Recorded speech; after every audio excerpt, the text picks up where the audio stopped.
sempre i cenni. Bene, buonasera. Good afternoon, ladies and gentlemen. I don't have really a wonderful voice today, I'm sorry. So welcome everybody to this meeting, which is about free education, a public good. What would you like to address this afternoon is one of the founding subjects of the experience of the meeting in Rimini.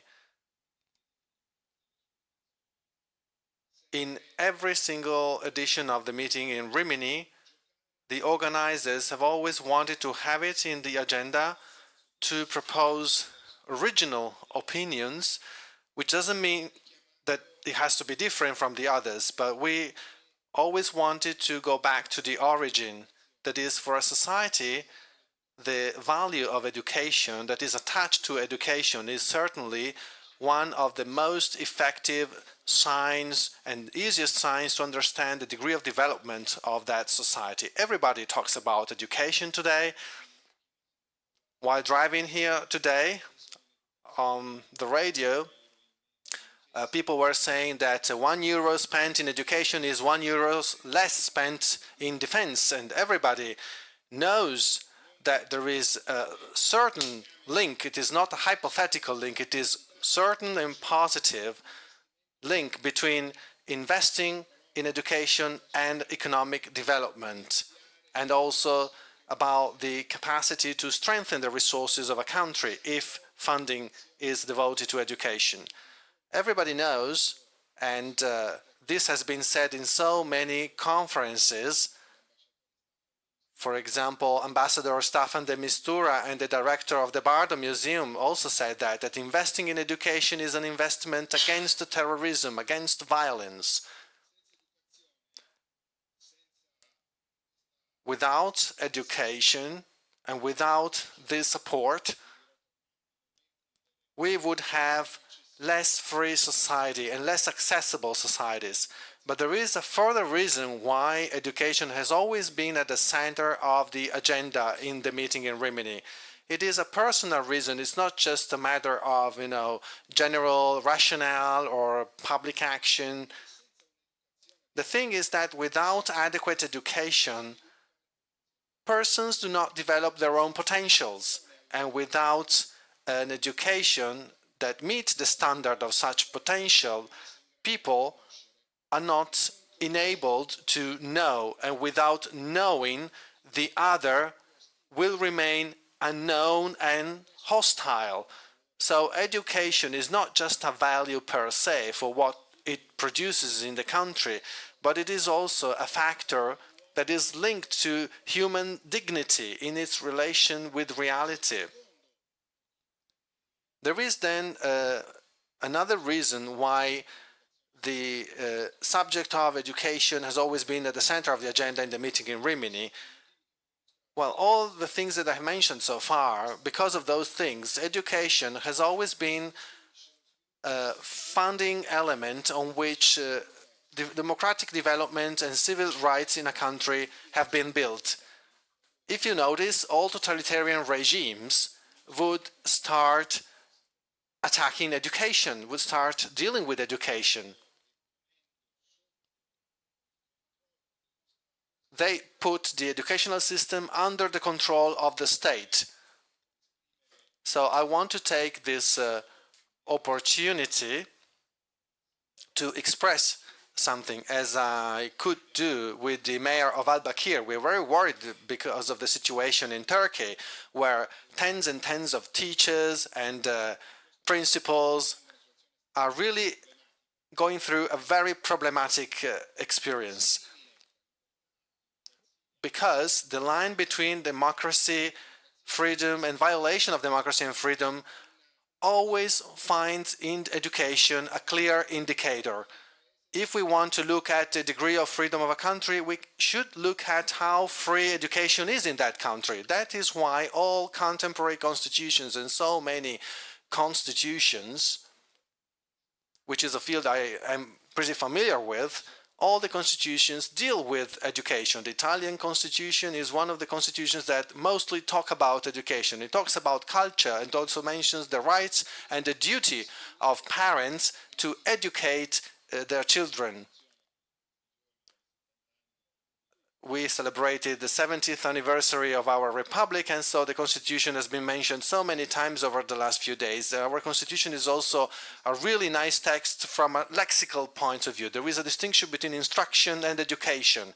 So parents have the duty and the right to educate and instruct their children. So education goes beyond what is mere instruction.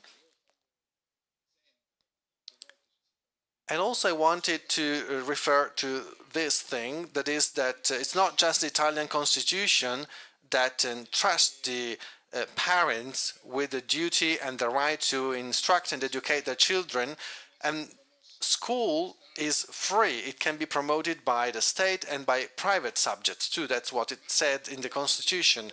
But I also want to mention Article 2 of the European Charter of Rights. The European Charter of Rights, that is the Strasbourg Court, which is often time mentioned because of its activities in the field of rights, that very chart mentions in Article 2 in the annexed protocol, nobody can be denied a right to education. And the state, assuming functions with relation with education and instruction, must respect the right of the parents so that such an instruction and education is in compliance with their own philosophical and religious beliefs. So even the European Charter of Human Rights acknowledges that there cannot be education without freedom. And in order to have education, there must be freedom, and in order to have freedom, we must have a free educational system. It is a right for everybody, for each and every one of us. Obviously, everywhere in the world, educational issues are addressed through two different institutions. They are both public institutions, that is, public institutions promoted by private subjects, and educational institutions promoted by the state. If we look at the world scenario, basically in every continent, everywhere, there is the presence, the co-presence of these two subjects. On the one hand, private subjects or associations of private subjects or non-public subjects, and on the other side there is the state. So what is the question here? The question is that over the last few decades, an idea has been promoted more and more whereby education, in order to be a public asset that is for everybody, it is necessary to have it delivered by the state. That is, education should be managed, funded, and basically managed by subjects that can be national or international subjects that are under the state. And this ideology has been so much promoted at a national level, and Italy is probably one of the most emblematic cases in the world. In our constitution, we have the constitutional request and statement to create an equal system between private and state-managed institutions. In 1948, we had a law about equality. 52 years after that, it is in 2000. In Italy, there is a number of subjects that are not public subjects, not state-regulated subjects. But there is this ideology that is so strong. We've been pretty late in this respect. But there is also this ideology was talking about this idea that is also present at an international level that has spread so much.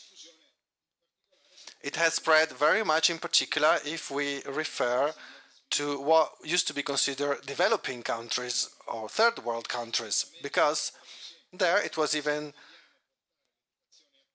the idea was even made more simple. If we want to bring education to all these disadvantaged people, it is the state or it is international organizations, public national international organizations that must take action. Only public institutions or institutions managed by the state can fulfill education as a public good. Today we want to discuss this statement and we want to discuss it literally, so we want to put it into question. Is this really the case that for education to be free it has to be delivered by the state? And we want to do this following the style of the meeting in Rimini. And the style of the meeting in Rimini is not to open a formal conference on education. Rather, we're going to establish a dialogue between different examples. We invite you to look at these examples all together and we can draw them some conclusions. So we're going to hear some cases. And the question is to be a public asset, a public good, to be acknowledged by everybody. How should education be? Should it be only state managed or can there be other sorts of forms, of modalities? And what should be the role in a positive sense of the state? In order to hold this discussion, we have three guest speakers that I will introduce in the order of taking the floor. First of all, we have Anthony Joseph D'Agostino from the University of Notre Dame.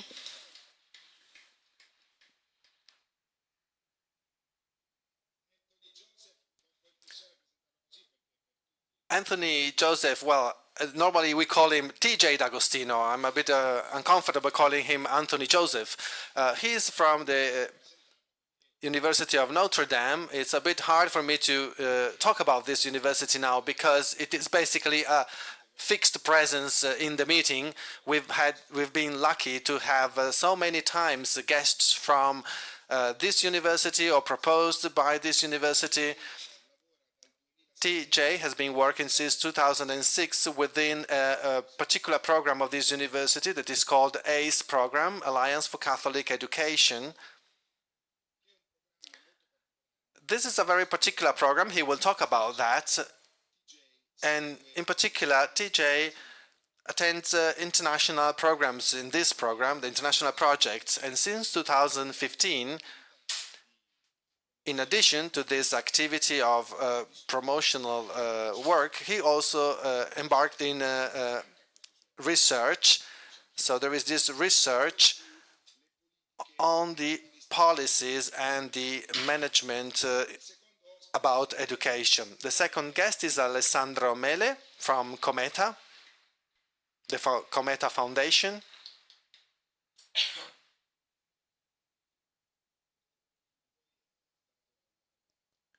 Those of you who attended the conference with Luca Doninelli don't really need to know more about the Cometa Foundation, but Alessandro will tell us more about it. He's the general director of this foundation, and he has got quite a particular background because he has a degree from the University of Siena in banking studies, then a master in the economy and management of not-for-profit organizations. He's an accountant, PricewaterhouseCoopers, Studio Pirola, and then since 2004 he has changed his career and started to work as general director of the Cometa Foundation. And then the other guest is Marco Bersanelli.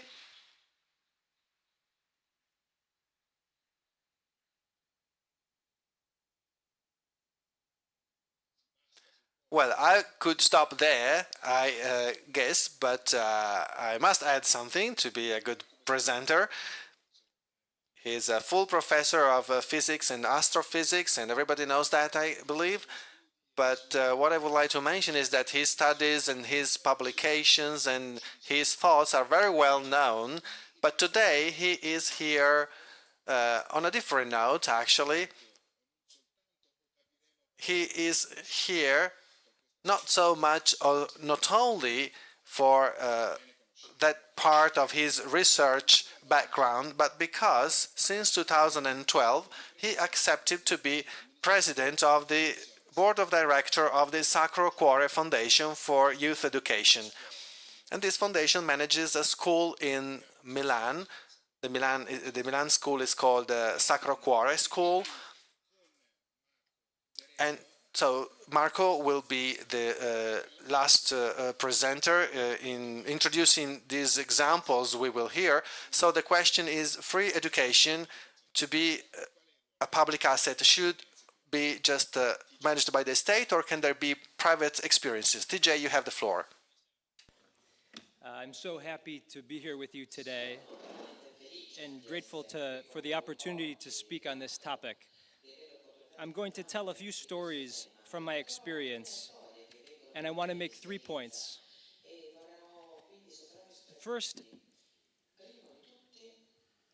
is that a liberal education needs to free the soul of the human person. The second is that liberal education policies lead to better schools and better social outcomes.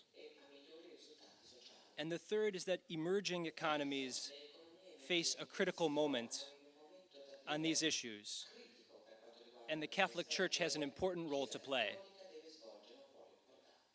So first, education that should be freeing. So I want to begin with a story of my own education. While a student at the University of Notre Dame, I pursued a general humanities degree called the Program of Liberal Studies, or PLS for short.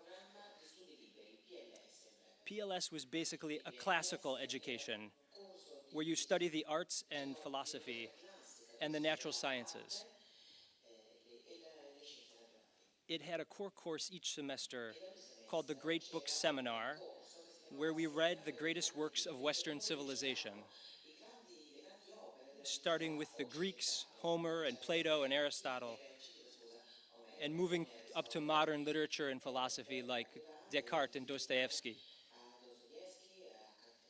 And all the classes were small Socratic discussions.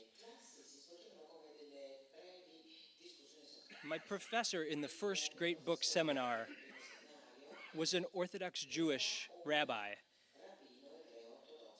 and he had to spend the whole first 2-hour class discussing the brochure, the pamphlet of the program. And we generally agreed that we would learn how to ask the right questions and formulate reasoned answers, and learn from the wisdom of antiquity. And with 5 minutes left in the class, we finally asked him, what did he think? And he said he thought the whole brochure was basically garbage. He said he didn't think the program would give us answers at all,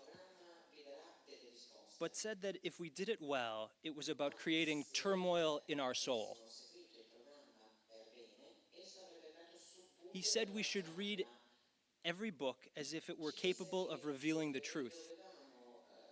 And this would leave us with many, many more questions than answers.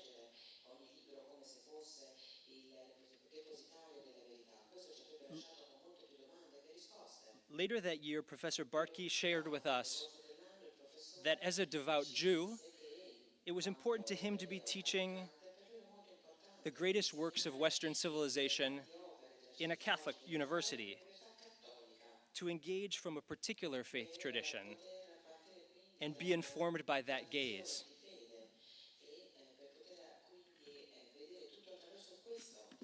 For him, it was important not to be ideologically closed to the totality of human experience, and therefore to be at a religious school. I tell these two stories because I think they reveal two important things about what it means for education to be free. One is that it's a moral enterprise with claims upon our life. It says your life matters and has meaning. that truth, goodness, and beauty to be discerned through education. It's the opposite of a skeptical approach or a pragmatic approach that reduces humanity to economic matters like getting a well-paying job. And secondly, the story shows it's important to enter this journey from the grounding of a tradition while remaining free and open to dialogue. I think this is very close to what Father Giussani describes in The Risk of Education as presenting tradition while also providing an education in criticism that respects freedom. This is far more likely, I believe, in a faith-based school, whether at the university level or at the primary and secondary level, where the people in the organization are guided by a common vision. In religiously sponsored, non-state-run schools, they provide something unique, not only for the child that experiences that formation, but for the society.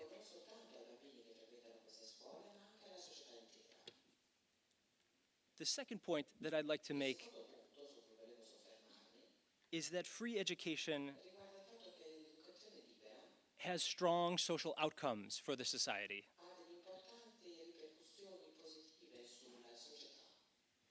So to ensure that private or faith-based education is accessible to all usually requires some form of government support in the form of vouchers or public scholarships. If not, the poor will be denied the religious liberty to have the right to have their children receive an education in faith. The wealthy in our societies have choices. They can afford private schools for their children, but the poor are forced to attend state institutions with no voice or choice in the matter, perhaps with inequitable outcomes, but definitely with inequitable freedoms.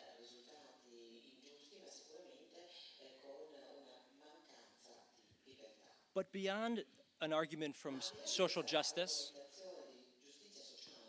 or from liberty, I want to talk today about the social outcomes of a liberal education system or policy. And to do that, I want to tell a story about my friend Andrew, who's the principal of a beautiful little Catholic school in my hometown in South Bend, Indiana. And first, I will just give a little context about Catholic education in the United States. Catholic schools in the U.S. have a very rich history. Catholic schools educated generations of immigrants, mostly from Europe, including my father, who came over from Italy and was the son of Italian immigrants from Abruzzo and Roma. But in the past 50 years, Catholic schools have been on the decline. After reaching a peak enrollment of 5.5 million students in the late 60s, there are now fewer than 2 million students and less than half the number of Catholic schools.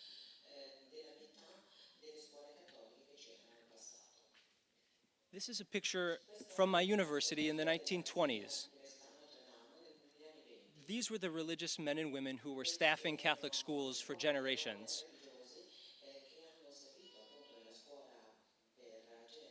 But in 1973, my university closed its School of Education and abandoned the field. And in 1993, got back in with an exclusive focus on renewing Catholic schools and stopping this problem. And so these are the young people who are the Catholic educators in the United States today. A Holy Cross priest at my university founded the Alliance for Catholic Education, where he invited young people, university graduates, from some of the best universities in the country, to commit to teaching for 2 years of service in Catholic schools that serve the poor immigrants, and minority students. They would live together in intentional communities and share faith and a life of service as teachers. And over the past 20 years, this has become one of the most vital and powerful forces for supporting Catholic education in the United States. One of these teachers was Andrew Currier. He taught for 2 years as a teacher in Los Angeles, serving low-income Mexican children, and went on to get his PhD in education and become a principal of a Catholic school in Washington, D.C. 4 years ago, Andrew decided to move to South Bend and become the principal of this school called St. Adalbert's. St. Adalbert's serves low-income Mexican immigrant children on the west side of South Bend in a place that has high crime rates, vacant houses, and gangs.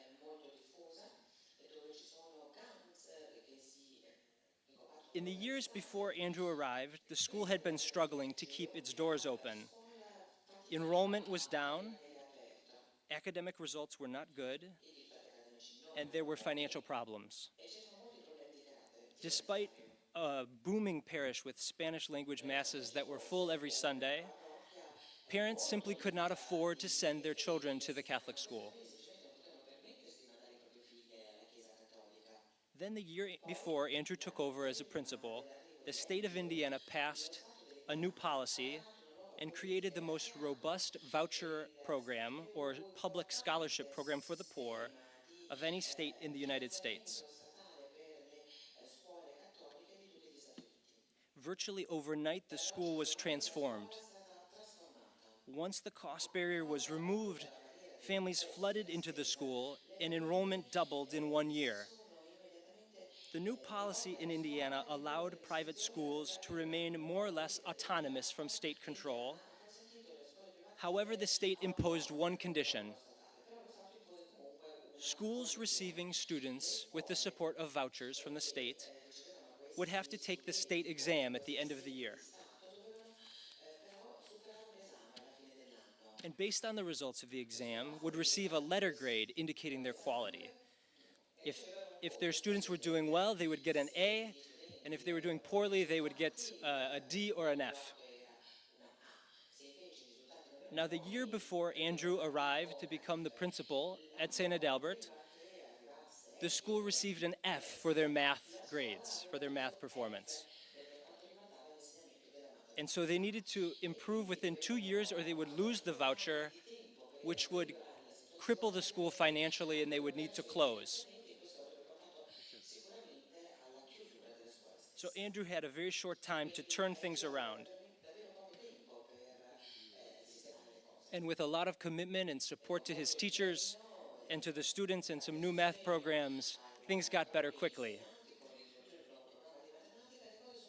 Since then, the school has received an A rating for the past 4 years. I recently interviewed the pastor of the parish, Andrew's boss, who suggested that St. Adalbert's students who are now going to the best high schools, the best Catholic high schools in the city, would have never considered this before Andrew came. He said they would have never thought that those schools were for them as poor immigrant people. They would have not been confident enough or academically prepared enough. Basically, they've been given a sense of their own value and what they could achieve in their life since a strong leader has come to help transform the school. Andrew is now planning to reopen a closed Catholic school in the neighborhood and add a high school. So far from the story of Catholic schools in the rest of the United States, in this place, Catholic schools are actually growing and thriving.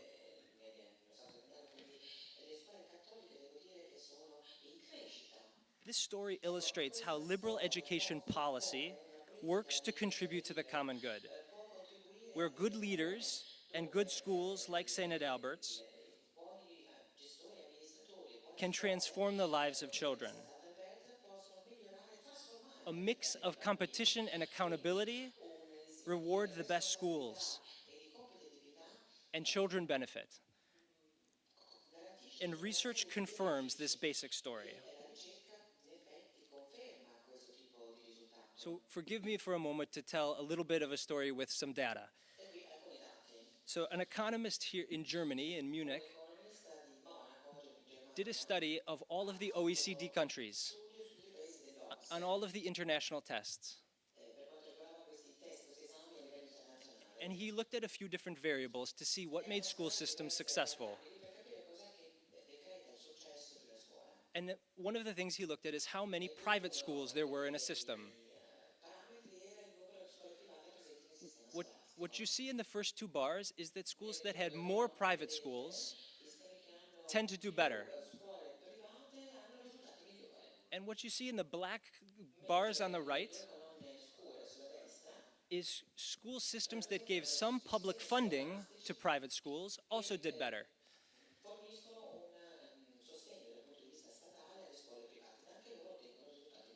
But school systems that had both some public funding for private schools and more private schools did way better. That's the last bar, the high one.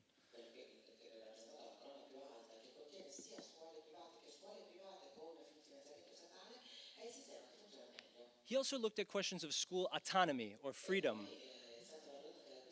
How much control the state exerted on schools. And what he found was, in general, more autonomy led to better schools. But not always. There were some exceptions, which we can understand. Before Andrew came to that school, the school got an F in math. But once a strong leader was there, things really turned around. So autonomy can kind of go both ways. The first two bars here show that schools with autonomy over teacher salaries actually did a little better when the state had some more control.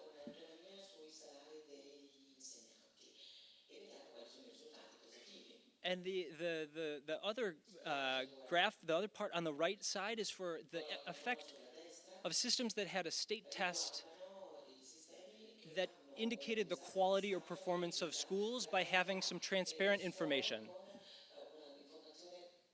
And they found that systems that had a state test had accountability and did way better. But the best of all were systems with both state tests for accountability as well as autonomy from the state. They did the best of all.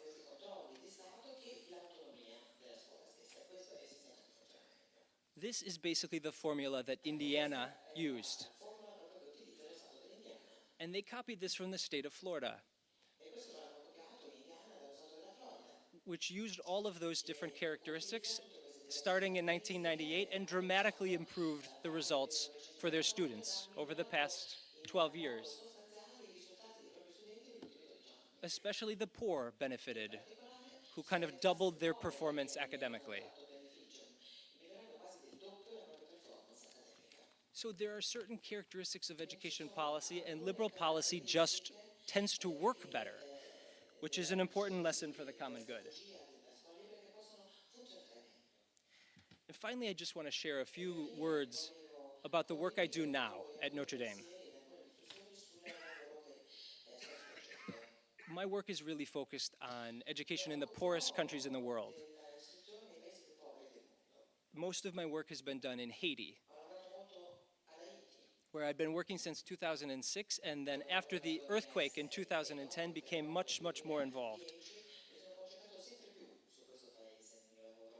So Haiti's school system is now almost 90% private. And the Catholic Church educates 20% of the children in about 2,400 schools. But the Haitian government has a clear priority for public schools, for government-run schools. And they virtually ignore 90% of their school system because of the kind of vision that Andrea Simoncini was describing before, where the state was, in their mind, the only thing that could educate children. And this vision was reaffirmed from international leaders like people at the World Bank, who generally considered this to be a huge problem. They felt that private schools were of less quality and the state didn't have a good ability to regulate them, and that this story here was generally a sign of Haiti's dysfunction. After the earthquake, education was a major priority in Haiti, and hundreds of millions of dollars were given to the country to support education. And it was at this time that we formed a hypothesis that the Catholic Church, and the Catholic school system in particular, could have a very meaningful role to play in the rebuilding of the Haitian school system. In a country where systems, and especially systems of government, do not work very well, the Catholic Church is an institution that did, and that does. There are committed men and women, religious, that are doing heroic work in some of the most remote places in the country. And the structure of the diocese presented a way of governing Catholic schools that was similar to the state.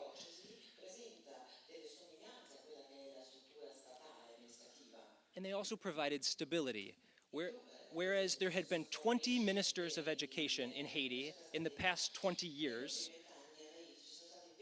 there was one director of Catholic schools at a national level. So the bottom line is the Catholic Church in a country that's very difficult to work in presented a safe bet.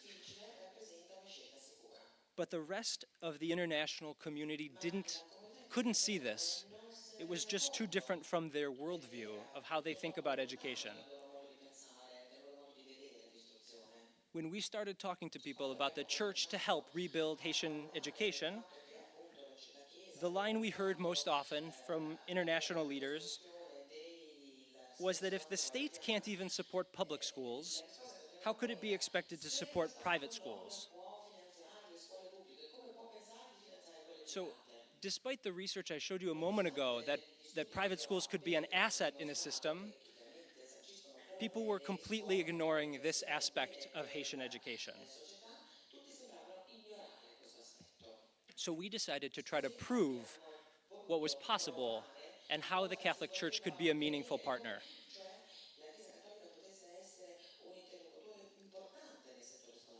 So about 1 year after the earthquake, we organized a school census of all of the 2,400 Catholic schools in Haiti and got GPS coordinates using iPod touches and really good data on all of the Catholic schools, and worked with the church leaders to come up with a strategic plan for renewing Catholic education in Haiti.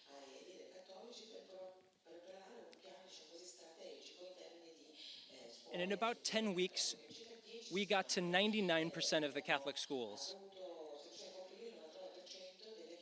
And it turns out that this is something that the government had been trying to do for about the past 5 years, unsuccessfully. And the church did it in about 10 weeks. So this caught a lot of people's attention. We started visiting partners at the World Bank and the Haitian government, and they were all very interested and impressed by the results. But they didn't change their policies, and they didn't start giving the church any money to do anything.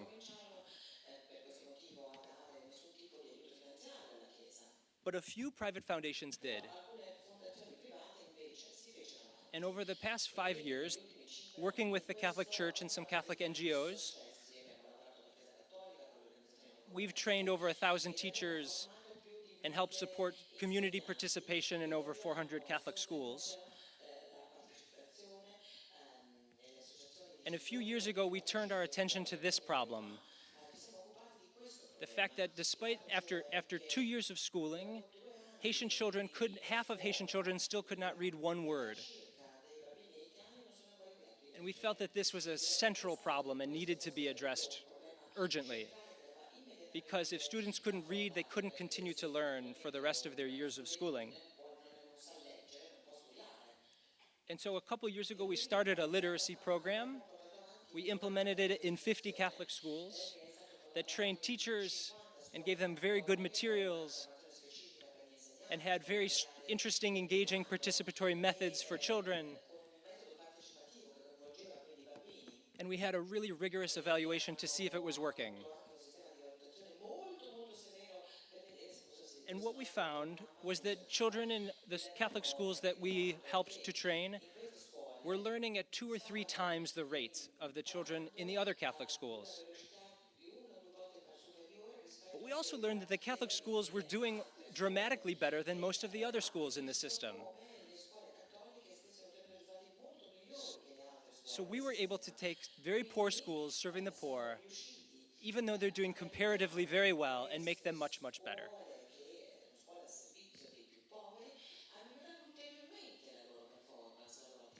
Now, this was also a top priority of the government.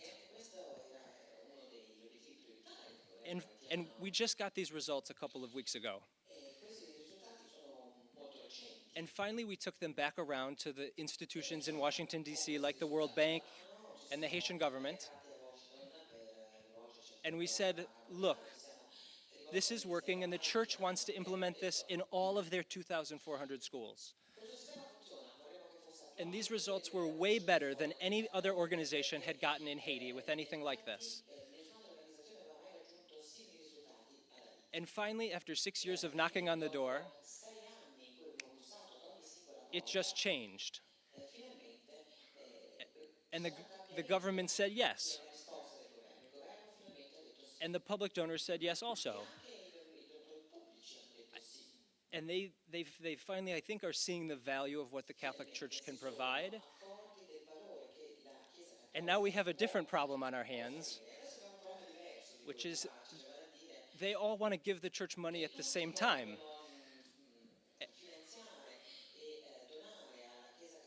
And it's a bit overwhelming, and we want to make sure the church can still continue to do a good job with the results.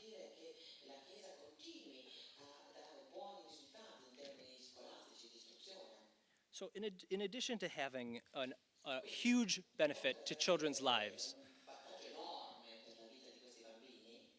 this program also demonstrated a shift in public policy in Haiti. New Zealanders have a metaphor for what they think the role of the state should be. They describe it as a light rain falling in a green pasture that lets all sorts of good things grow. Florida and Indiana, as states in the US, have a light rain approach to education policy. And Haiti just took a strong step in that direction by supporting good things happening like the work of the church. So I'm really excited about this progress and this work that we're doing now, but I'm also really worried about the rest of the world, because the story of the Catholic Church in Haiti is the same story in Africa and Latin America and many other places. There are 93,000 primary schools and 43,000 Catholic high schools that the church supports. And it's had a profound influence in many, many countries. But the ideology is so permeating that often states take over schools from the church.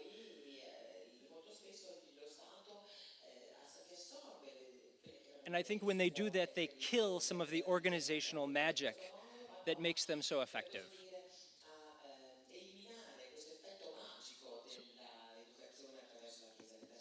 So I just want to close with this quote from Pope Francis, with a brief reflection about why I think faith-based and in particular Catholic schools offer something so special. He visited a school in Harlem that accepts many immigrant children. And after sympathizing with how difficult it can be to be an immigrant child in a new place, he said this: how nice it is to feel that our school or the places where we gather are a second home. This is not only important for you, but also for your families. School then ends up being one big family. A family where together with mothers and fathers and grandparents and teachers and friends, we learn to help one another, to share our good qualities, to give the best of ourselves, to work as a team, for that is very important, and to pursue our dreams. Thank you.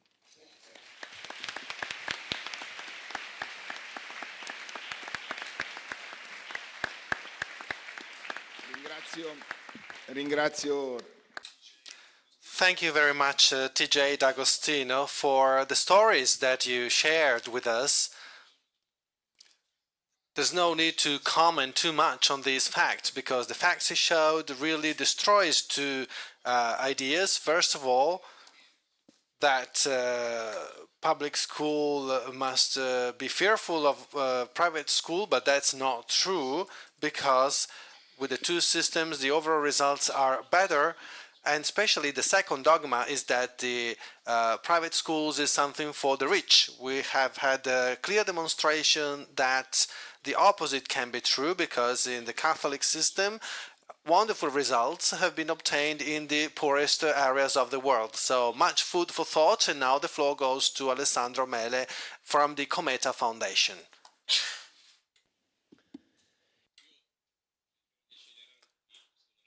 I'll try to be brief because we are at a critical time. So free education, a public asset.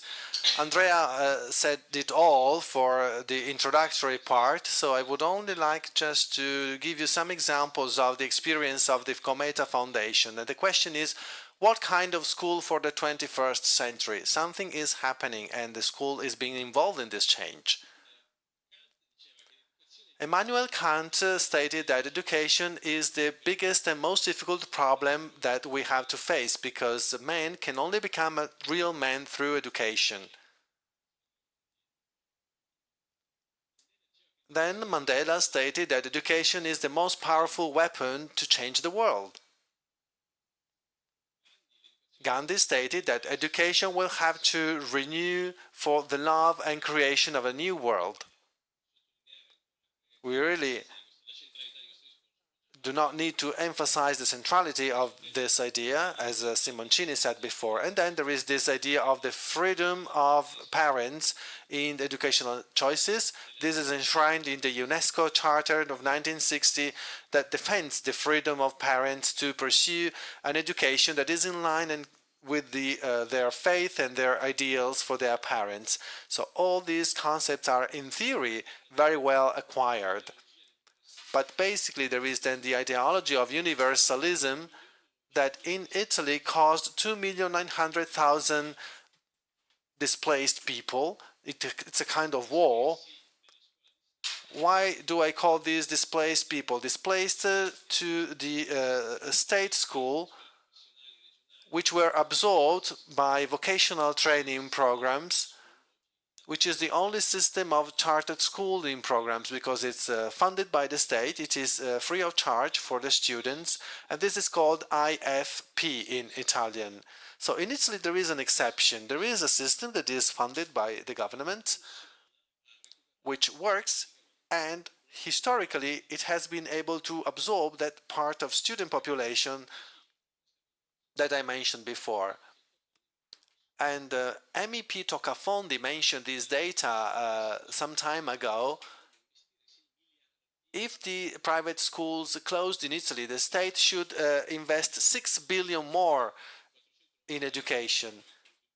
490 euros is the contribution per student given to private schools by the state. So there is a great saving here. It's an overall saving of more than 6 billion euros a year. This is really a self-evident datum.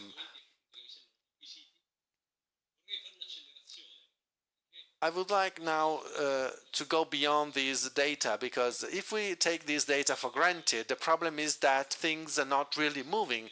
There is an ideological problem that has been mentioned already, and this problem is a current problem. So what kind of school for the 21st century? We are going through big change in our times, and what does this change ask the school? Sometimes my friends and I have fun in collecting stories about education and technological obsolescence. In Palo Alto, there is cars that are totally automatic, and in a few years, the USA will be full of cars without drivers. So, what will taxi drivers do? The labor market will change. This can have really a strong impact on everyday life, not just on the labor market. Then there is the Internet of Things. So the labor market is going to change dramatically, and the industry too. What experts say is that university normally lasts 4 years, so in 2 years, technical knowledge is out of date. So we learn something, and when we finish university, those things are already out of date. So this is a big problem that needs to be faced. And then there is the anthropomorphous robot that replaces workers, and it's already present in so many factories. So if we don't have the working class anymore, as Bertinotti said, the problem of social justice has changed. The working class is not there anymore. So in a very short time, we really run the risk of seeing this category of workers disappearing. So if Americans will continue to work in transgenic studies, hunger will not be a problem. And what if poor people won't be there? Well, poor people will actually be always there, because poverty is not a material thing. So we are teaching. What do we teach? What does all this imply for a school? Are we going to teach to students that are going to retire after 2065? What is going their job to be? In 2013, the most sought after jobs in 2013 were not really available in 2004. So we are educating students for something that is not there anymore, for problems that have not been raised yet. Pope Francis said, how can we teach to learn? Because it's a learning to learn. The big issue now is learning to learn, acquiring a methodology to learn. This is certainly a very important issue. Then, technology and school. I've learned this part from TJ.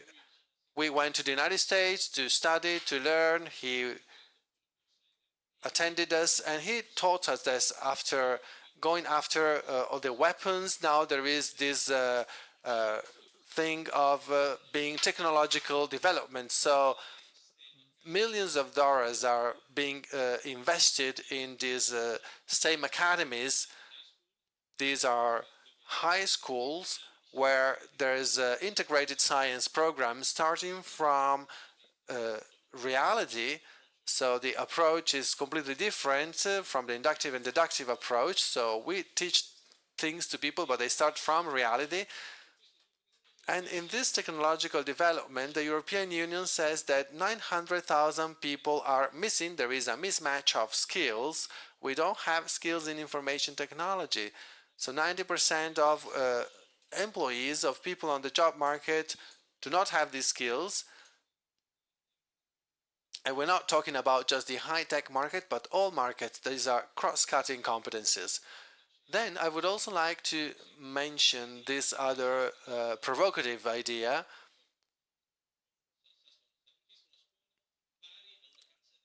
Some people say that there is no school that is equal to a decent house, and there is no teacher that is a virtuous person.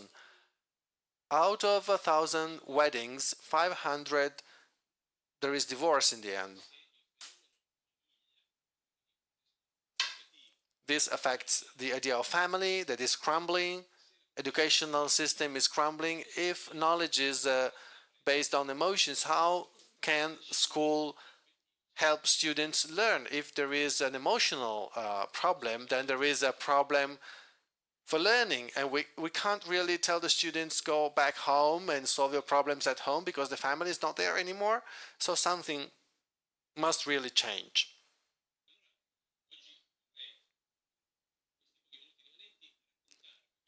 Now, in a very short time, I would like to give you some examples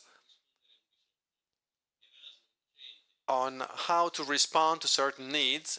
Erasmo, Innocente, and Grazia started this foundation, Cometa Foundation, actually without a project. They had the meetings almost unexpectedly. They set up a small hamlet that is now a real example of free education, starting with foster programs, so taking 1 to 100 children.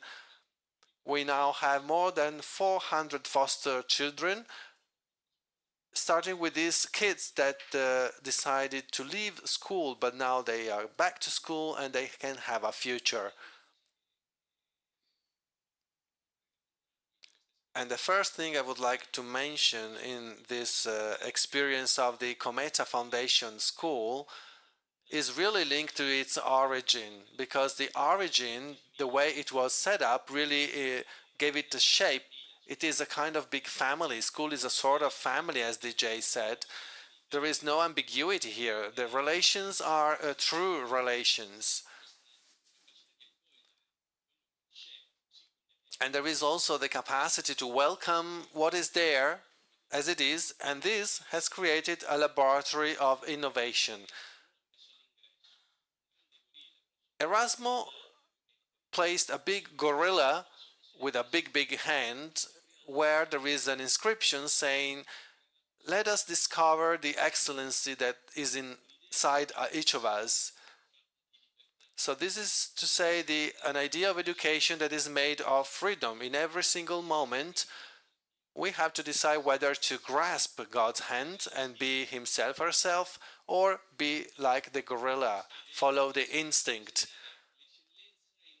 So this idea of discovering the excellent part in each and every one of us mirrors the fact that we are made and shaped following the image of God. We have a program that was described yesterday by Doninelli. It's called Everything for Me. This helps students recognize beauty. Teachers and students have to repair damages and clean up places, and so they have to experience the fact of living in a nice and tidy place.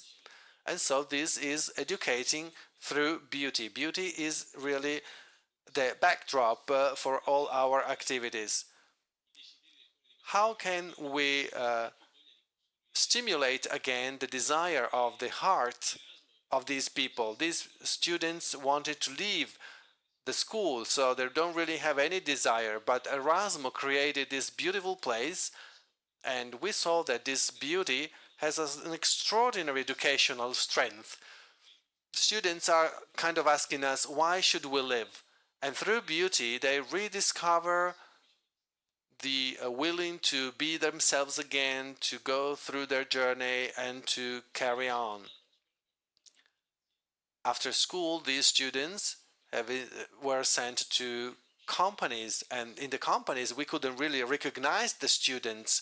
The enterprises, the entrepreneurs were saying, well, this guy is really extraordinary, and we were really wondering, but is this the same guy I know? They really changed in the companies. So we really asked these students, why is it that in school you don't behave very well, whereas in the company you're always on time, you behave well, and you're so serious, And they said, well, that's for real. Here we are just pretend. And I said, well, this is for real everywhere, not just in the companies. So we started to work on this kind of idea, and we built a school where things are for real, a sort of school company, and they make products.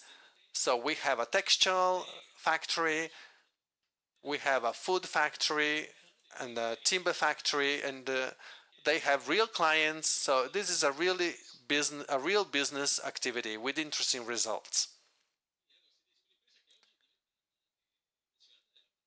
This kind of company is also mentioned in the good school reform. So we said this is a school for real. There's no classes, but workshops. There are the offices of the teachers. So after finishing their activities in the workshops, they can move around. And teaching has been reinvented following the production process. So they have raw materials, they have to design and to make. So the training program has really been reversed. And when our American colleagues saw this idea, they were really amazed, because this is kind of in line with the STEM academies that we said before, through a holistic approach. Well, when we went to the United States, we really got encouraged, because we thought that we could organize a scientific high school, but from this point of view, from this system. And then how can we help students become a protagonist? Every student has his or her own project. These are chairs that students brought to Paris and were displayed in one of the most beautiful design stores, and then they were sold at an auction. Can you imagine the effect of this on a student that really didn't want to continue to study anymore and then found himself or herself in such a project? Well, this is a life-changing experience. Teaching has also been changed, and here our American colleagues are really, really strong only on this. These are activities within which knowledge becomes a means, a tool, but let's go beyond this because it's too specific. But then, another thing that really impressed us is that these students didn't want to continue their studies, but we have Paolo here following a program that is called the Liceo del Lavoro. So there is craftsmen and people with passion, because craftsmen really have a strong, strong passion. And they said, I'm not really able to teach, but we told them we need your passion, because these students need to see people that are passionate about their job. And that was the case, because students being exposed to this kind of passion, they were really willing to go back to study. And that's what happened with many young people. Well, we follow the progress of these students, but it is the craftsmen that really do the magic.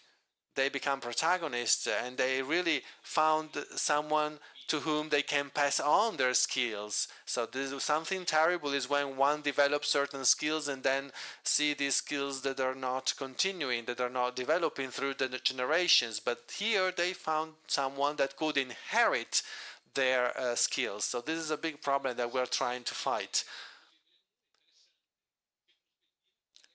Then another question is what kind of prospect can we give these students?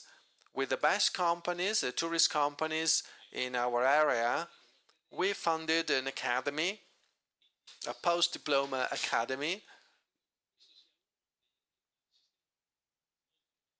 And I think this is a very innovative system in which investments will have to be made to defend it and to let it grow. This is a sort of university with enterprises inside. In the current ideological system, this cannot even be mentioned. It's considered a swear word. But in fact, these are very interesting training infrastructures where the world of enterprises enter the classrooms. Students can benefit from advanced experience and they have very, very good employment results between 99 and 100%. We didn't mention before that more than 40% of young people are unemployed in Italy. So something that I've learned after leaving my job of accountant and started to work in the Cometa Foundation is this. Educating is first and foremost a problem of location. We mentioned before the gorilla and the hand of the gorilla. There's something that I always mention to my friends, and as Pasolini used to say, is that the problem of education is not what you do or what you say, but it is what you are. In this respect, the 21st century school and all the red tape around it, there's so many open questions. How can we help teachers to convey their way of being? First of all, acquiring a being that is an educational being. One of the problems that we found is that the students would go to the companies and they were doing very well. They didn't really want to be in school, so something should have been done with the trainers, with the educators. So we took our teachers 9 hours a day for 9 weeks. We did a training program to organize everything as in a real enterprise, working morning and afternoon. This doesn't happen normally in the schools, but in our school that's the way it is. The most experienced teachers were really a bit skeptical. They said, well, this is really demanding, to go through the whole preparation again. So we've lost some of the teachers that were not really interested in this proposal, but we acquired some young colleagues. So we've lost some experience, which is important. We've run into some difficulties, but recently we've had an extraordinary opportunity because young people became students again, because with a closed school they needed to redesign products, redesign programs, and we've had a wonderful opportunity with the University of Bergamo, and we could establish a contract with these young people.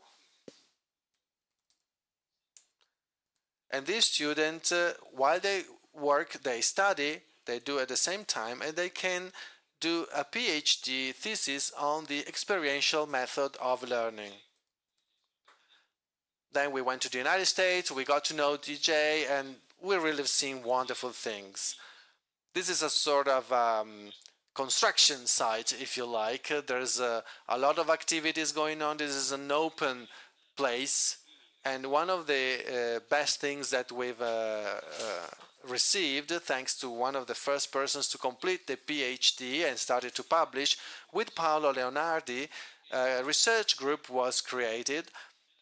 We really had the need to dignify vocational training.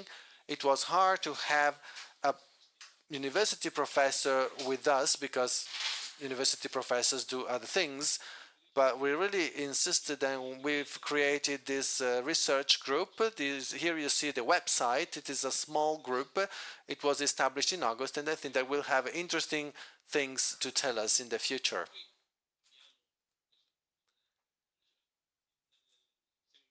Then we are investing in digital education. And what we have seen in the US is all their activities on the computational thought. And we have one of our professors now in the US, and actually today he was going to the university there in order to import some of their applied research results. So it's still a work in progress, but what I can tell you is that each free school could gain access to this kind of opportunities, and it would be more difficult to do the same thing with a public school. Then we have discovered the four founding dimensions of craftsmanship, that is production, marketing, training, and culture. The idea of creating beauty. We say that Italy is the most beautiful country in the world, even TJ says that with his Italian ancestors. He always comes back here very happily. Apart from food, we've got the most beautiful cars, the most beautiful squares, the most beautiful everything. This example could continue, the list could continue, because our culture has become a know-how, the capacity to create beautiful things and to respond to the other. The other is such an asset that my worry is that he or she must be satisfied to be him or herself. So this basically has characterized our way of thinking and our story. But we are losing all this because of globalization, of total uniformity,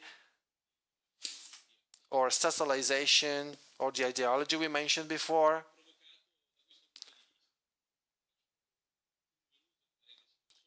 Just 1 minute of philosophical reflection and then I may close. Going to the United States, we understand this. We understood this. We had a conversation with Professor Israel on this in this respect, and he said that today people think that everything can be explained through numbers, but in social sciences there is a human freedom factor, and numbers are not enough. They cannot be measured to. They cannot be used to measure everything. He was saying they think that they can explain everything through the numbers because they reduced Descartes' metaphysics. And how can we go back to that?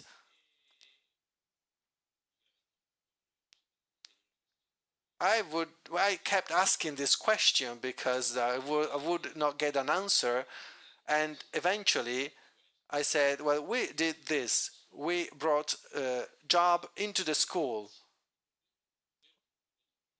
It is true that my students reduced the Descartes metaphysics, but it is also true that starting with Descartes, reality is not what is there, but is what I think. It is generated by thought. And this is a problem because now everything is arbitrary.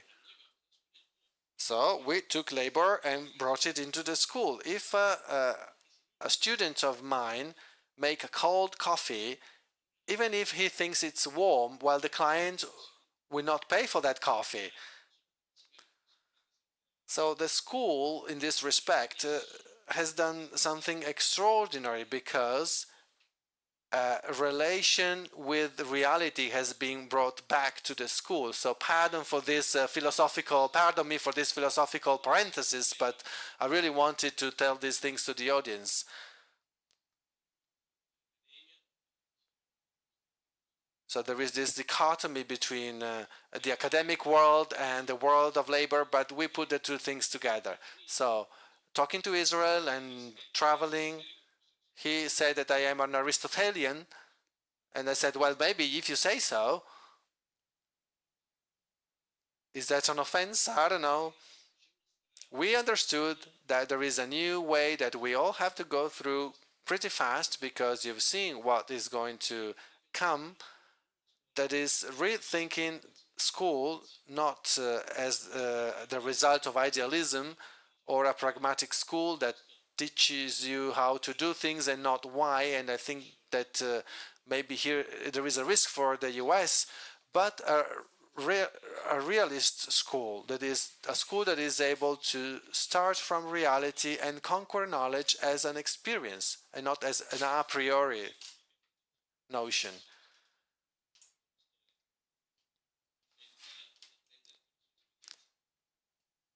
We've learned a lot from our experience in this respect. The very last point is this. It will open the 5th of September. This is the first Liceo Scientifico, scientific high school, through apprenticeship. So the students can study and also have an apprenticeship with a contract. So labor is not a divisive factor here. The students will have a craftsmanship activity, and they will be supervised, and knowledge will be provided as an answer, because one knows, and if there is a question, a problem, then we have the answer to become protagonist of one's existence. So, fingers crossed for this first initiative. It is a very small class that is going to be launched beginning in September. So, what did I want to say? The very last question. We had a laboratory of social innovation. We've tried to listen to our students' needs, and a kind of social innovation laboratory has been created. We have a lot of projects, a lot of experiments going on, and all this leads us to say that if this example, just like many other examples, represents a public asset, those in charge of policies, the policymakers can policymakers saying free education is a good for me? Thank you very much.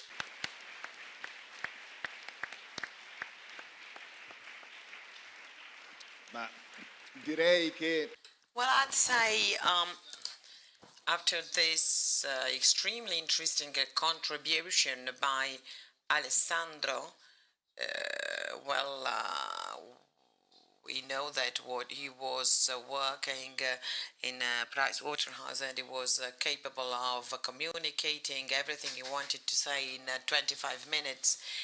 But we also understood why he changed his job, why he decided to move to look at these things that, if you don't see them, you wouldn't think them possible. And this actually leads me to leaving the floor to Marco Bersanelli, who was a university professor and now is the director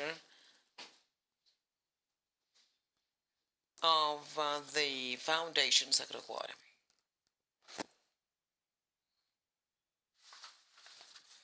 As Andrea said, my work is that of scientific researchers. So have this experience, this very fascinating experience at the Sacro Cuore institution, which let me have a closer look at the school system. And I, thought about what happens every year when I start my program of physics at the university. And that's when I meet the young people that are fresh from high school, and they are a little bit thrilled, and they are full of enthusiasm. And what I tell them is, during this semester, something extraordinary will happen. It's some kind of miracle if we think about it, because in 40 hours over 6 months, we will go through 4 centuries of studies of the most important geniuses of the world of physics, from Galileo to Newton, and we could even understand what they discovered in a way that is deeper than they themselves did, because today we have developed more clarity than they had at their times. So this really makes me understand what we mean by school. It is something that humanity over the centuries has developed in different ways. And this need to pass on the best you have achieved to the next generations has always been present in the history of mankind. So this is in a way the training of future generations. It's a training and it's the shaping up of the humanity and the freedom of the future generations in order to go on developing the human society. So I wonder, what's the purpose of Catholic schools? And I'd say that it is exactly the same purpose. That is to say, to be a school, to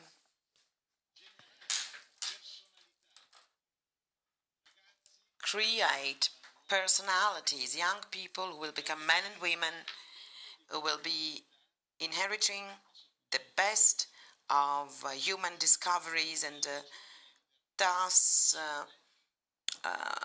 molding the reasoning and the freedom of people, of future generations, so that they can face the challenges awaiting them. Those challenges that we do not know yet. So what's the challenge for the Catholic school? A school that is the result of the Christian experience. Well, the challenge is that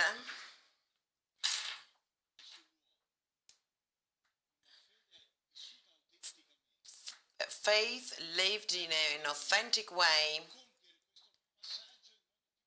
makes this passing on of knowledge more real. So it actually makes it possible to educate a person in his or her freedom. So this is a real contribution to this educational path in comparison with other educational paths. So there has to be, so to speak, a proposal that is in a way competitive with what we said or what can be offered globally. We are part of the world. This is our desire to contribute to the good of the world. So if this shaping up of the critical sense, the personality of young people takes place, these people, when they meet something exceptional, something great, they will be able to acknowledge it in a reasoned way.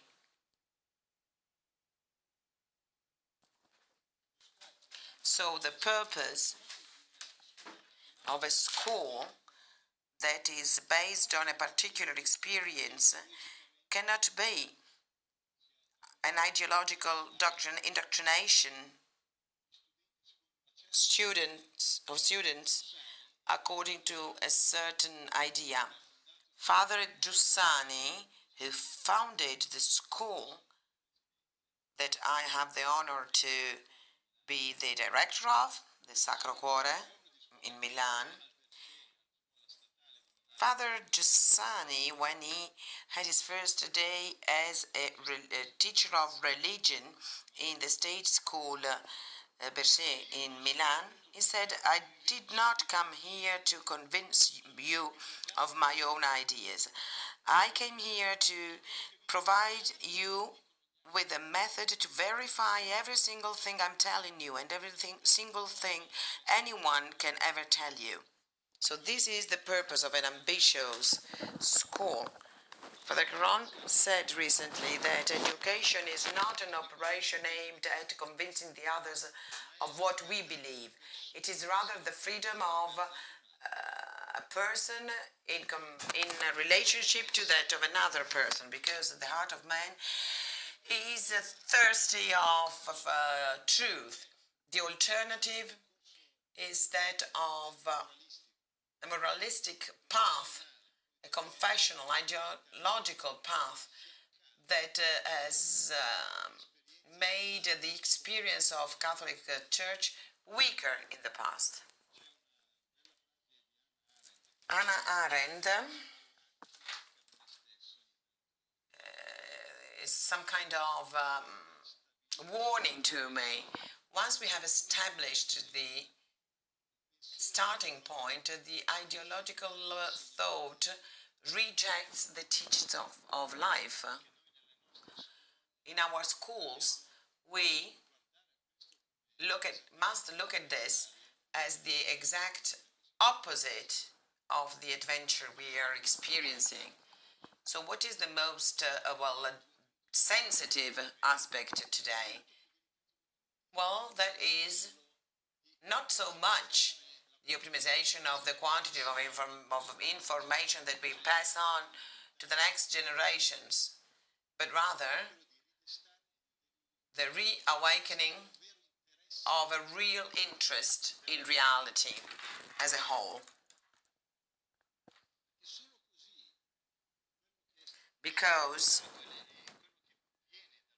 this is the only way to make everything we have inherited something that is alive. So, in order to, we were talking about acceleration, Alessandro was talking about this accelerated rhythm we're living in. So more and more, our approach, our attitude towards reality is decisive, more decisive than the sum of everything we know. So when Father Giussani said that line, that sentence that was really important, that is to say, what you need is a method. He said the method to compare everything to the needs of your heart. So I've been listening to these words for about 40 years, but what does this mean? To compare everything to the needs of the heart. This is the beginning of the opportunity to learn how to learn. That is to say, to have a heart that is alive. The challenge of technology that has been mentioned and which is being tackled also in this conference, and this specific area, we do not have the answers. We're not here to provide you with answers. We have a method, though. We have the chance to look at a problem from a wider perspective. So this is actually our main force. This is linked with the possibility to compare our needs with what we meet. So what are the needs to which technology is an answer? So these are very limited steps, whereas the demand of man is limitless. L'efficacia di un'ipotesi educativa the educational method needs to be effective, and this has to be verified at the Sacro Cuore institution. We would like for our graduates to be able to use their cognitive and emotional skills to be open to reality and interested in the others, so that they can open up to the world. Does this really happen? Do we really achieve this? Saying this doesn't mean that it really happens. We need to take experience first before reason. So a professor at the Sacro Cuore should, while teaching his own lessons, should be able to reawaken the interest of students for all reality. while continuing being interested in what we teach. So this is something that we have to bear in mind all the time, because this is what makes it a path, a road. Otherwise, we only talk about a path, we only talk about a road, and this does not contribute to a rebirth. So it is only by being open that we can achieve this. Pope Francis, among the many beautiful things he said on education, he said, young people are attracted by those teachers and professors that have an open mind, that look for something more, and that can pass this attitude on to the students. So then,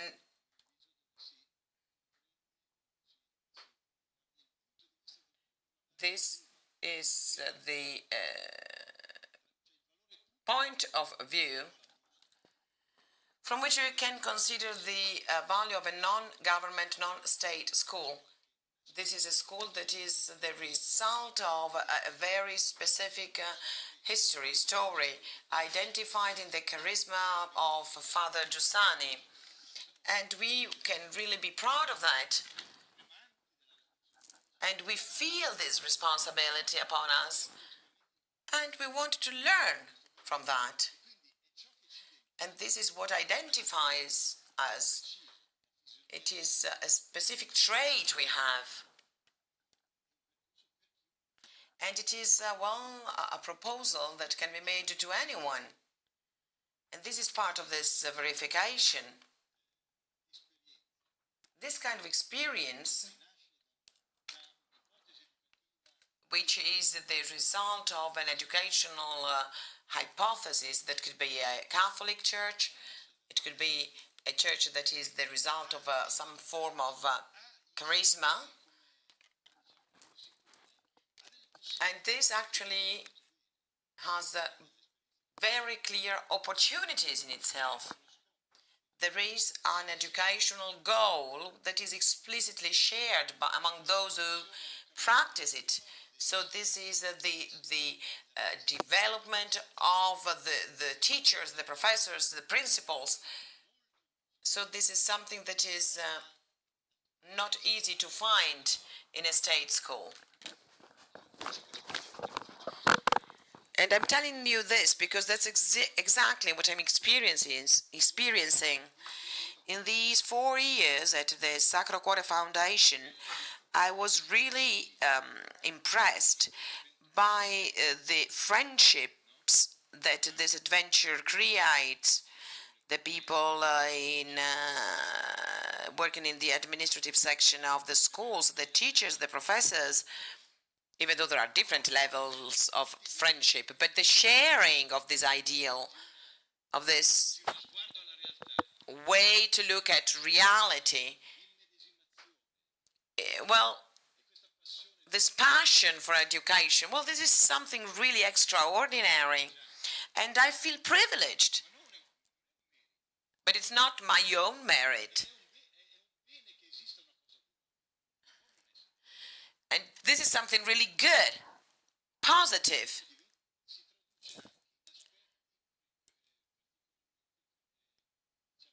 And this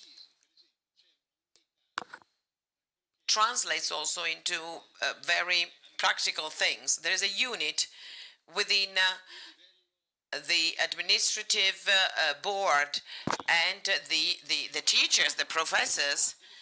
There's a link that optimizes the opportunity of new ideas, because if there isn't this unity, well, this becomes more difficult.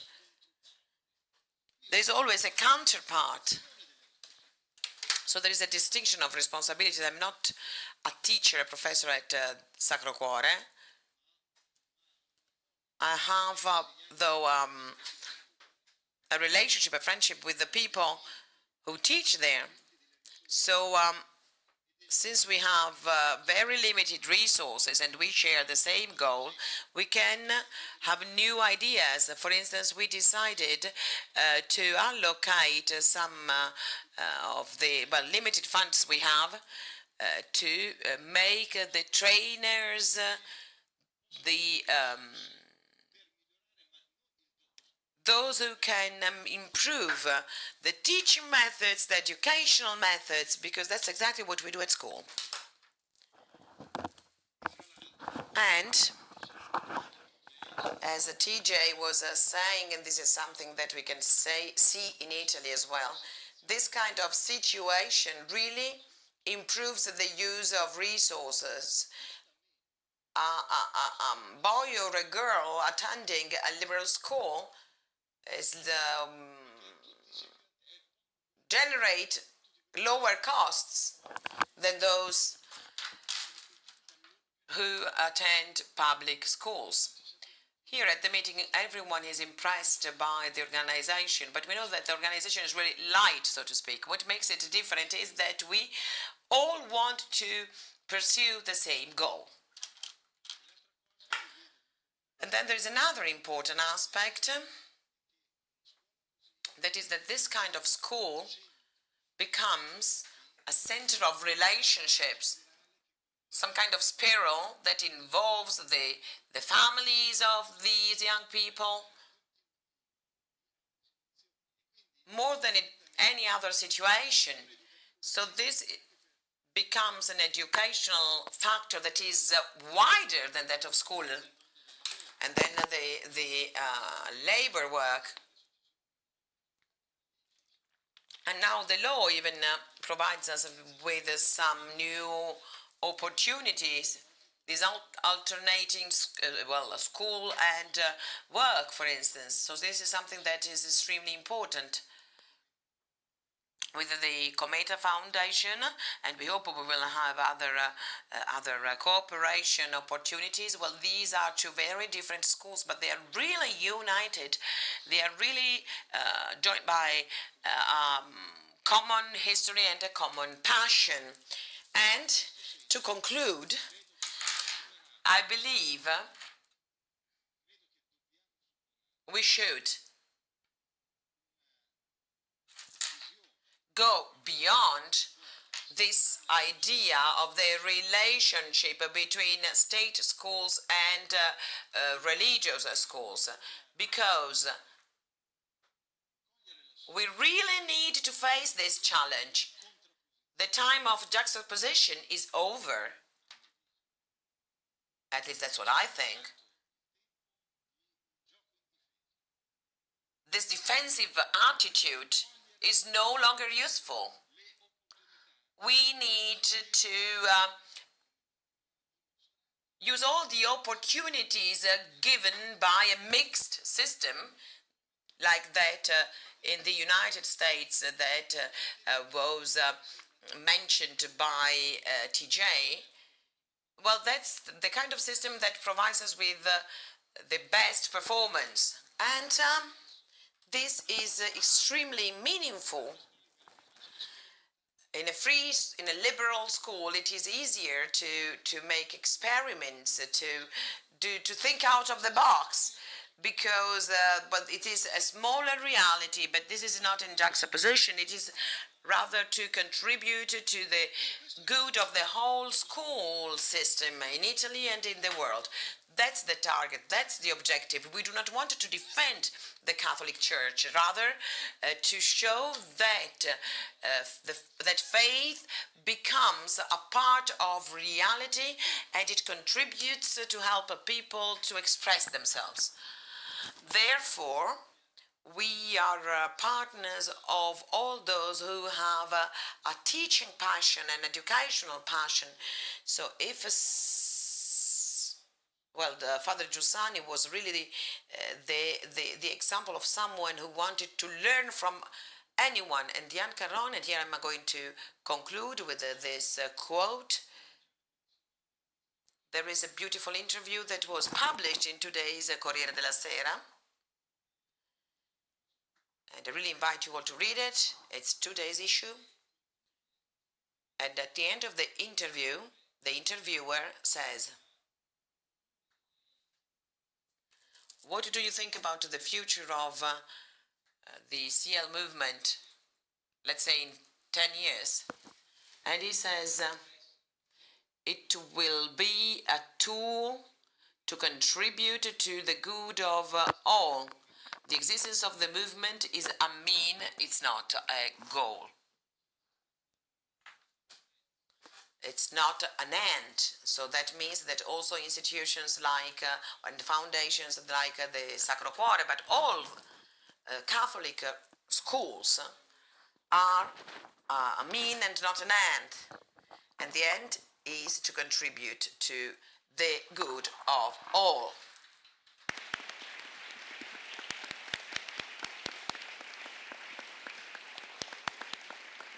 Il tempo è fugito. Why Tom has been running so fast with all these very, very interesting presentations. I don't really have anything to add to the conclusion of Marco Bersanelli.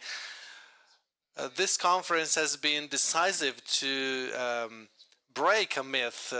We don't have this issue between should it be a public school or a private school, should it be a privately contracted person or a state contracted system. The problem is about education and who runs education and what is at the center of education. The interest in studying, in developing further. So here the difference is not made by the different infrastructures, but it is experience and reality. That's what we ask the state. It's not a privilege, it's not a special quota, but we ask the state to open the eyes over the reality and to support what really educates and to favor what really educates. Just this, no privilege. Thank you very much and enjoy the rest of the meeting.